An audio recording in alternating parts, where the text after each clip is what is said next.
Assalamualaikum warahmatullahi wabarakatuh. Perkenalkan, saya Erza Marlini SPD dari SMP Negeri 1 Tualang, Kabupaten Siak Riau. Saya akan mendiseminasikan bimbingan teknis AKM yang saya dapatkan waktu mengikuti Seri Guru Belajar Kementerian Pendidikan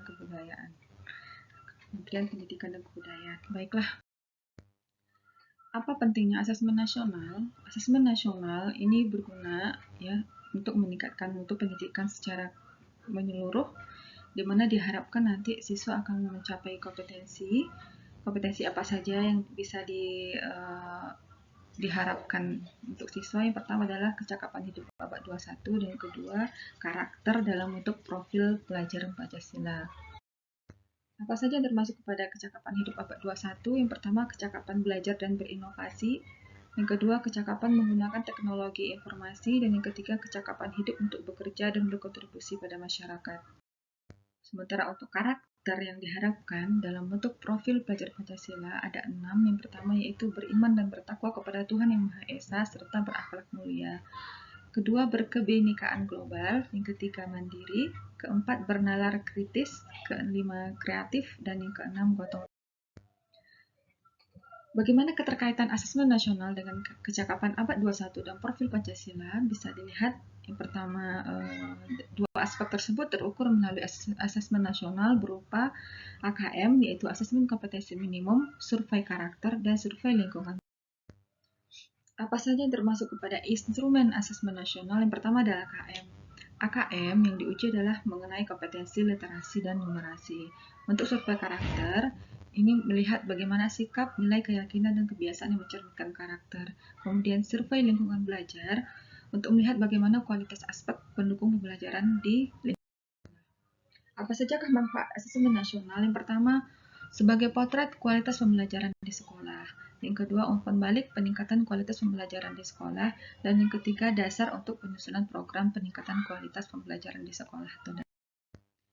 Bisa diperhatikan bagaimana perbedaan asesmen nasional dan ujian nasional. Dilihat dari tujuannya sudah berbeda. Asesmen nasional untuk mengevaluasi mutu terkait sistem satuan pendidikan, sementara ujian nasional hanya untuk mengevaluasi capaian hasil belajar murid secara individu. Level siswa juga berbeda. Untuk asesmen nasional diikuti oleh siswa kelas 5, 8, dan 11. Ujian nasional diikuti oleh siswa tingkat akhir pada setiap jenjang.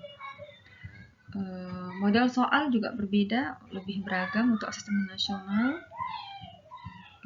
Selanjutnya, kriteria peserta asesmen nasional. Yang pertama, seluruh satuan pendidikan. Yang kedua, tidak semua murid. Yang ketiga, pemilihan sampel secara acak, diambil dari kelas 5, 8, dan 11. Kemudian setiap peserta mengerjakan tes literasi membaca, tes literasi numerasi, survei karakter, dan survei. Untuk literasi membaca, apa saja yang diminta siswa? Yang pertama itu memahami, menggunakan.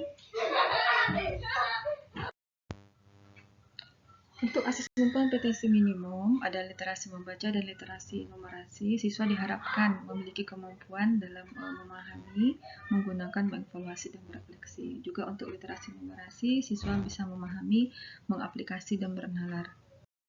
Kemudian bentuk soal ada 5, yaitu pilihan ganda kompleks, menjodohkan, isian singkat, dan. Untuk kompetensi literasi membaca ada 3 aspek ya. Secara konten itu ada teks, informasi, dan teks fiksi. Kemudian untuk proses kognitifnya, siswa mampu menemukan informasi, siswa mampu menginterpretasi dan integrasi, kemudian siswa mampu mengevaluasi dan refleksi. Untuk konteks bisa personal, sosial, budaya. Literasi numerasi juga secara konten itu ada 4. Yang pertama bilangan, pengukuran dan geometri, data dan ketidakpastian, dan aljabar. Untuk proses kognitif ada pemahaman, penerapan, dan penalaran. Konteks sama dengan literasi membaca, yaitu bisa personal, sosial, budaya.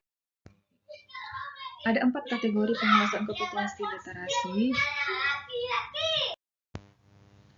4 kategori penguasaan kompetensi literasi. Yang pertama, perlu intervensi khusus. Ini untuk murid yang belum mampu menemukan dan mengambil informasi eksplisit yang ada dalam teks, dan juga belum mampu membuat interpretasi secara sederhana.